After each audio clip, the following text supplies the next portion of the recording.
Hello, class. I know it's the real me today because my hair is wet. I just got out of the shower, but I'm going to make this video anyway. We're starting on chapter 8 and working on objectives 1 and 2. So without further ado, I will get chapter 8 up there. Well, I hope you guys are having a good day. Mine was good so far. Hasn't been much of it yet. Okay, sleep. Well, think about that. How much did you sleep last night? That's what we're going to talk about today. Qualities of sleep and what about the brain that makes us sleep or get up or whatever.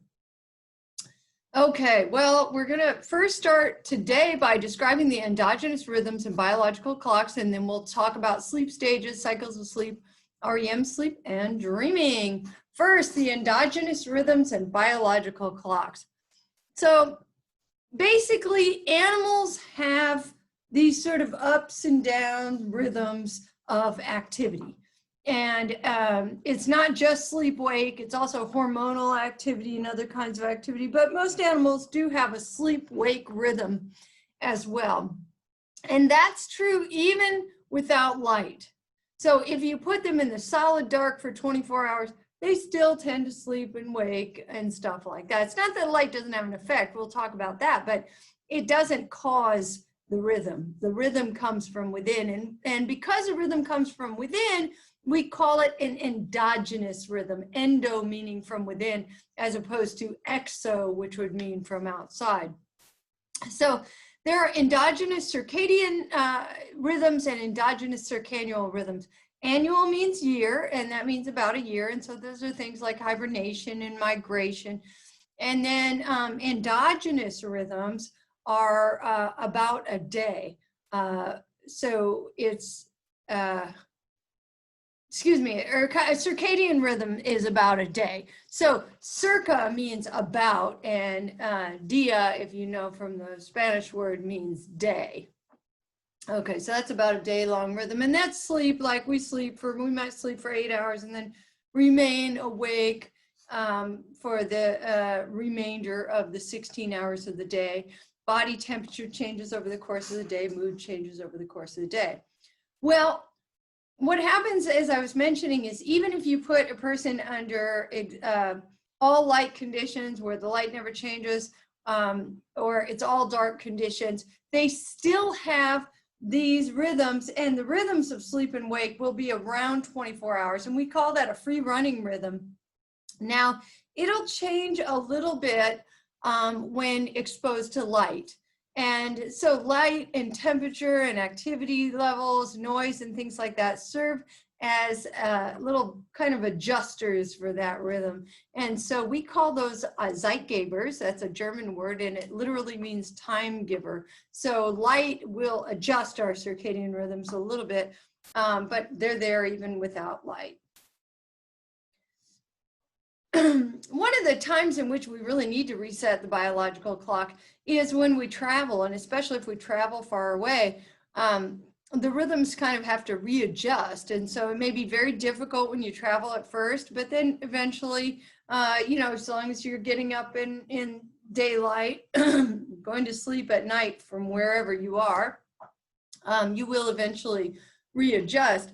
A lot of my family lives in Hawaii. And so when I go to Hawaii, it's a 5-hour difference from Missouri, and sometimes it's really, really hard to stay awake because at 8 o'clock at night in Hawaii, it's like 1 in the morning here, and I am literally dying, or 2 in the morning, no, 3 in the morning. No, sorry, I'm all screwed up. I can't think this morning. This is what happens when you don't wake up before you make a video. At any rate, I get really, really tired at like 8 o'clock at night, and everybody's like eating dinner and stuff like that, and I'm passing out. I got to drink some coffee, then I got to stay awake until 10 or 11 Hawaii time, and then make myself go to sleep then I sleep a little bit later in the morning, but it's hard, and it takes a few days to adjust. Same with shift work. If you've ever done that, it's very difficult when you have to stay awake at night if you're on the night shift, and it's hard to sleep well during the day. The best thing you can do is create a light situation that mirrors the daytime and nighttime that you want. So for example, when you're working at night, have very bright lights, and then when you sleep during the day, to make sure your windows are all closed off, put a comforter on that window. Okay, well, where is the clock? The clock is in the brain in part of the hypothalamus, and it's called the suprachiasmatic nucleus, and that just means above the optic chiasm. You remember the optic chiasm from the vision chapter. Well, that will control sleep, and it also controls body temperature. Those cells from the suprachiasmatic nucleus, if you take them out and you put them in a petri dish, and there's still a lot, they will run a rhythm themselves of activity. So that's how we know that's our internal biological clock. They are hooked up to the retina, and there are certain ganglion cells that provide input. They act as light receptors. So normally we would say, you know, that ganglion cells are connected to the bipolar, which are connected to the photoreceptors.